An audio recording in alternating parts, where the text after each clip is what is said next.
Collar है हिमाचल से, स्वागत है आपका। हेलो। हेलो। जी सर, सवाल कर लीजिए। सुनील बोल रहा हूँ मैं हिमाचल से। सुनील। सुनील, ठीक है, आप बताइए, सवाल करिए। मेरा सवाल है, मेरी मदर है, 65 तक एज है उनकी। हम्म। और उनके कमर के नीचे दर्द रहता है, घुटनों में भी दर्द होता है, और नीचे जो एड़ियां हैं, पिलियां हैं, उनमें दर्द रहता है। ठीक है। तो देखिए, ऐसे सभी रोगियों के लिए, वो रोगी जो मुद्दतों से, सालों से, दशक से, 10-20 साल से परेशान हैं, उनके लिए भी ये नुस्खा बहुत अच्छा है। और क्योंकि हर घर में एक ऐसी माता हैं जैसे आपकी माता हैं, उनके लिए ये गॉड गिफ्ट है अगर असली मिल जाए तो। गोंसिया जिसको मैं कहता हूँ, एक काला गोंद जिसे गोंसिया भी कहते हैं, ये असली आप हासिल करें। और अगर मिल जाए तो देखिए, बेईमानी बहुत है, लोग गोंद दे देते हैं, दूसरा एलवा दे देते हैं, ढाक का गोंद दे देते हैं जो चमकता है शीशे की तरह। ये गोंद स्याह जो है चमकता नहीं है, और 15-16 रुपए का 1 ग्राम मिल जाता है। ये 1 दिन का खर्च है आपका। आधा ग्राम सुबह नाश्ते के बाद माता जी को दें, और आधा ग्राम रात को खाने के बाद, बगैर चर्बी के दूध से या पानी से। और 5-7 दिन के बाद इससे फ़ायदा शुरू होता है। ये आप शुरू करें। 100 ग्राम भी असली मिल गया तो आपकी माता जी का ठीक होना मुमकिन है। लेकिन एक हिदायत और सुन लीजिए कि देखिए, 65 साल उम्र हो गई माता जी की, और ये कुर्सी वाला शौचालय अगर आपके घर में नहीं हो तो वो लगवा लें, नहीं तो ये बार बार होता ही रहेगा। अगर एक बार लगवा लिया तो एक बार ही इलाज करना पड़ेगा, फिर उसके बाद ज़रूरत नहीं पड़नी चाहिए। और पोंछा ओछा ना लगाएं। देखिए, हमारी उम्र के ये जो औरतें होती हैं, ये मर्द होते हैं, ये ज़िद्दी बहुत होते हैं। काम वाली का काम समझ में नहीं आएगा तो खुद ही कर डालते हैं। तो मेहनत का काम बिल्कुल ना कराएं। पोंछा लगाना, झाड़ू देना, किचन में खड़े होकर काम कर सकते हैं। ये अगर आपको 100 ग्राम भी मिल गया तो माता जी को फ़ायदा होना आपकी मुमकिन है। गाजियाबाद से जीवन मिश्रा जी, स्वागत है आपका। नमस्कार मैम। जी नमस्कार सर। हकीम साहब को नमस्कार। जय हिंद सर, स्वागतम। कैसे हैं सर? मैं बहुत बेहतर हूँ, आप बताएं कैसी तबीयत आपकी? बस मेरी तबीयत तो ठीक है, बस मिसेज की तबीयत अभी ठीक नहीं है। आपके बता से दे रहा हूँ उनको जी। और मैम जरा ये मेरे 2-3 सवाल नोट कीजिए जरा। बिल्कुल, बोलिए। हाँ, एक तो ये पूछना है हकीम जी से कि ये जो बताते हैं कि जैतून का नमक और धनिया का पाउडर, क्या हर आदमी को ले लेना चाहिए? इससे कोई दिक्कत तो नहीं आएगी? क्योंकि आजकल तो पेट का प्रॉब्लम जो है 50% लोगों को रहता ही है।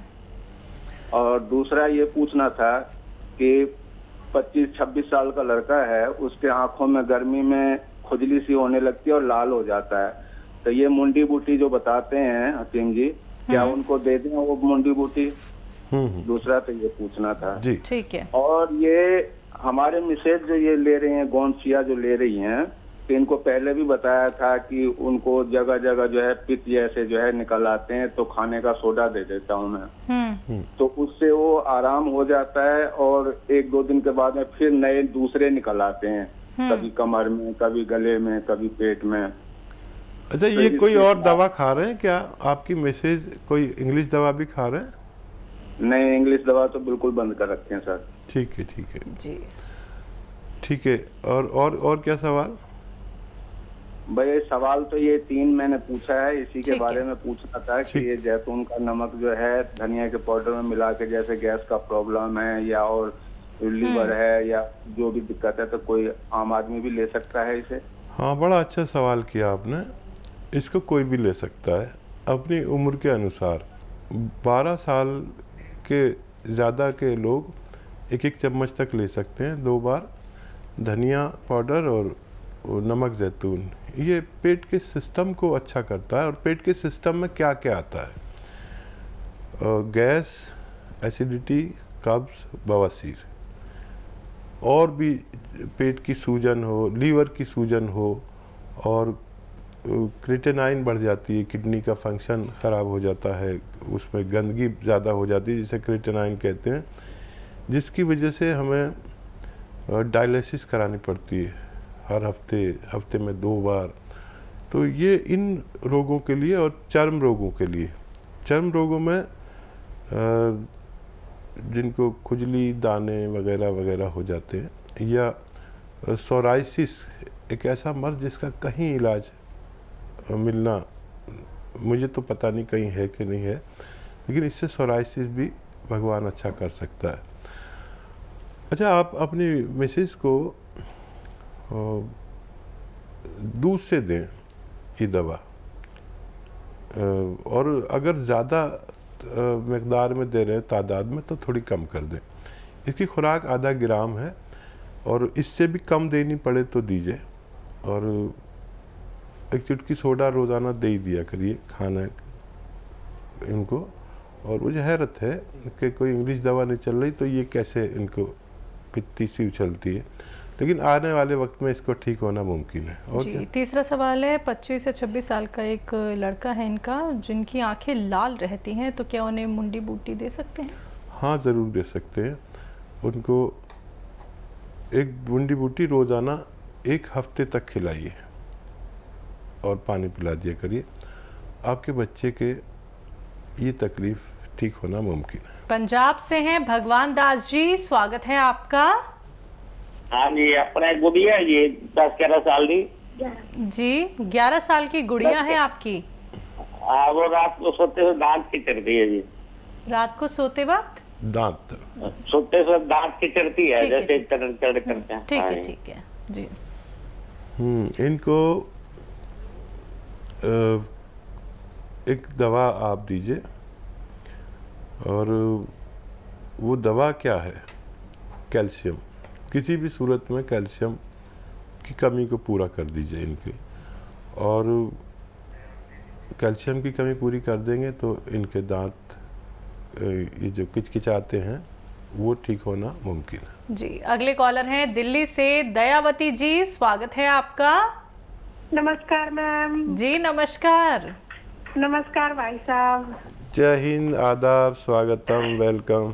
हमारी बहन के लिए वेलकम। बताइए क्या हाल है आपके? हाँ ठीक है भाई साहब। भाई साहब मैं ये पूछ रही थी, थायराइड की दवाई खाते हैं तो उसके बाद नाश्ता मतलब कितनी देर में खाए? आधे घंटे बाद?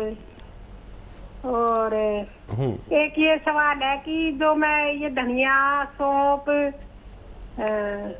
सौंठ और नमक जैतून मिला कर जिनको भी देखती हूँ ना, उनको मतलब ये यूरियन में जलन होती है ना, उनको बहुत फायदा हो रहा है, बहुत जी। और सही बात है। एक सवाल ये है, जैसे अभी आपने बताया आँखों के लिए, आँखों में थोड़ी सी जलन सी ना मेरा भी हो जाती है, तो ये एक आधी ये मुंडी बुट्टी क्या मैं भी खा लूं? ठीक है, ठीक है। और क्या सवाल? बस इतना ही है भाई साहब, इतने बता दो। रोज ज्ञान देते रहते हैं कुछ ना कुछ जो समझ में आता है। देखो हमारी बहन का फ़ोन आ गया, आज हमारा दिन बहुत अच्छा जाएगा। और मुंडी बूटी आप ले सकते हैं और कोई भी ले सकता है।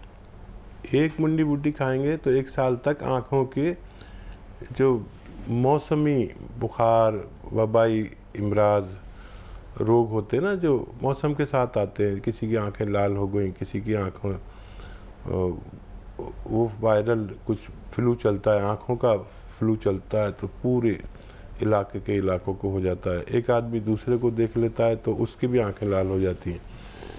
तो 1 साल में 1-2 तो सबको खा ही लेनी चाहिए। मैं भी खा लेता हूँ। इस साल भूल गया हूँ, लेकिन आपने याद दिला दिया तो मुझे भी खानी होगी। अब क्या सवाल था? थायराइड की अगर कोई दवाई ले रहा है तो खाना कब खाना चाहिए? आधा घंटे बाद ले लें तो ज़्यादा मुनासिब होगा। और एक सवाल था इनका। हाँ जी, धनिया, सौंफ और सौंठ और जैतून का जो नमक होता है यूरिन में इन्फेक्शन के लिए, तो वो तो बना के प्रचार प्रसार कर रही हैं। हाँ देखिए, आपको तो सब तजर्बे हो गए, शायद मेरी बराबर तजर्बे होगा। ये जिनको पेशाब में जलन होती है, मर्दों को कम और महिलाओं को ज़्यादा होती है, तो इसकी 1-2 खुराक से ही हमने देखा अपने अनुभव में कि उसमें आसानी हो जाती है। महिलाओं को ये बहुत ज़्यादा प्रॉब्लम रहती है। एसिडिटी, कब्ज़ में तो फ़ायदा कर ही रहा है, और गैस में। और ये थायराइड में भी दे सकते हैं, और जो यूरिनरी इन्फेक्शन है उसमें दे सकते हैं, जिसकी क्रेटिनाइन बढ़ जाती है, यानी हमारी किडनी में गंदगी की एक लिमिट है 1 पॉइंट, इससे ज़्यादा बढ़ जाए तो हम किडनी के मरीज़ हो जाते हैं और फिर हमें डायलिसिस क्या क्या कराना पड़ता है। वो लोग भी ले सकते हैं इनको। और लीवर के लिए बहुत अच्छा है, स्किन रोग के लिए बहुत अच्छा है। ये कितने रोगों में काम आता है मुझे खुद नहीं पता। कभी कभी तो कोई मरीज़ मुझे बताता है कि मैंने इसमें ये ले रहा था तो मेरा ये भी ठीक हो गया। तो इसको आप नोट करके रखें, बहुत काम का नुस्खा है और आप जिसको भी दे रहे हैं उसको फ़ायदा हो रहा है। वैसे ये असली चूरन है और दूसरे लोग ना जाने क्या क्या मिला के दे देते हैं, लेकिन ये असली चूरन है।